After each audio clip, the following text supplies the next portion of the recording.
In the previous lesson, we looked at our Earth and our Moon and our Sun. In this lesson, then, we'll expand our view to our solar system. First, we'll take a look at some graphics to get familiar with some of the planets in our solar system. And the first one will be a graphic that shows our planets, our 8 planets. So we have Mercury, Venus, Earth, Mars, Jupiter, Saturn, Uranus, and Neptune. You'll notice they have different rotational speeds, and the axis of rotation is different for different planets. We would say the 4 up top would be the rocky planets, and then the gaseous planets, made mostly of gases, would be the 4 on the bottom. In the next graphic, then, we'll look at the relative sizes of the planets. Here we see the 4 rocky planets again, set against the size of Jupiter, the gas giant made mostly of hydrogen. Now all the planets here will be compared with the Sun. So the Sun is a very large object indeed. In fact, roughly speaking, about 10 Earths would fit side by side across the diameter of Jupiter, and about 10 Jupiters would fit side by side across the diameter of the Sun. Now the Sun is mostly hydrogen helium gas. Well, so is Jupiter. But of course the Sun shines light. Jupiter does not. Why is that?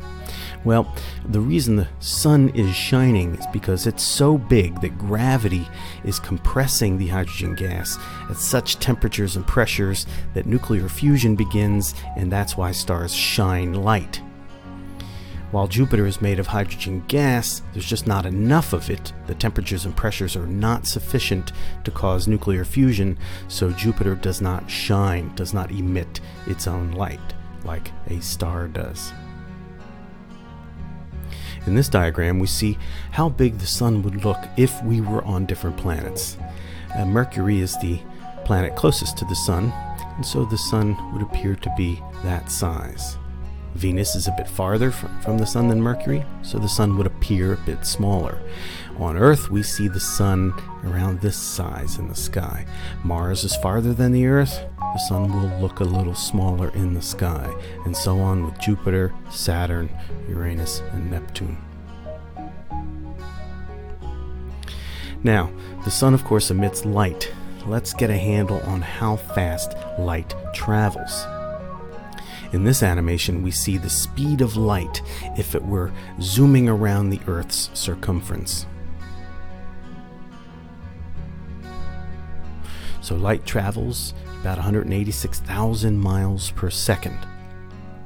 So it'll make 7.5 orbits per second at the Earth's surface. Now let's expand the scale a bit. We'll have the Earth and the Moon and take a look at the speed of light. If we were to shine light from the Earth to the Moon, maybe we put a mirror on the Moon and the light will be reflected back to Earth. This is how long it takes light to get from the Earth to the Moon and back.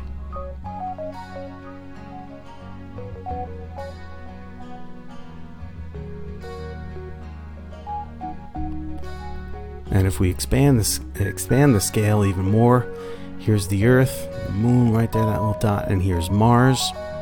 This is how long it would take light to travel to Mars. One-way trip, about 3 minutes and 2 seconds.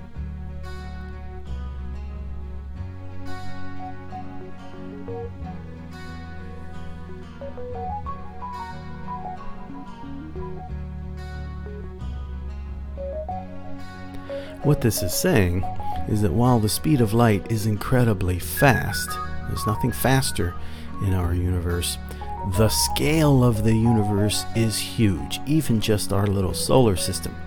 It's going to take 3 minutes and 2 seconds for light to travel from the Earth to Mars. And Mars is the next door neighbor planet.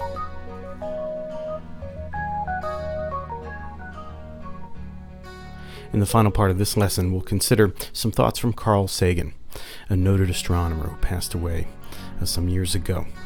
And he said the following: "We began as wanderers, and we are wanderers still."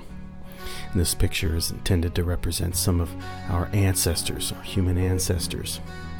Well, we are wanderers in the sense that we tend to explore our environment. We have curiosity, and we want to go places we've never been before.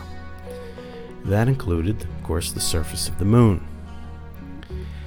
But in addition, we make robots to explore the outer reaches of our solar system. And one of the early robots was a vehicle called Voyager. And this is Voyager here. And it has this disk here. And that disk had recorded on it important information about our species.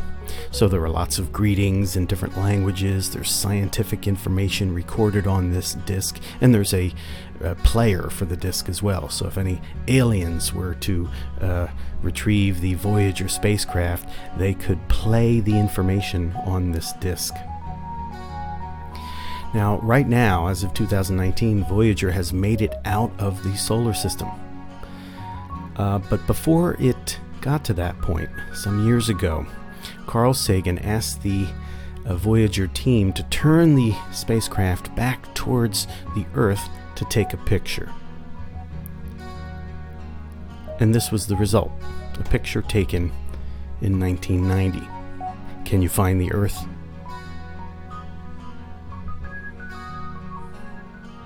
There it is. And as Sagan put it, one pixel, that single pixel, is all of us. He called it the pale blue dot. Since then, other spacecraft visiting other planets in our solar system have also taken pictures of the Earth and sometimes the Moon.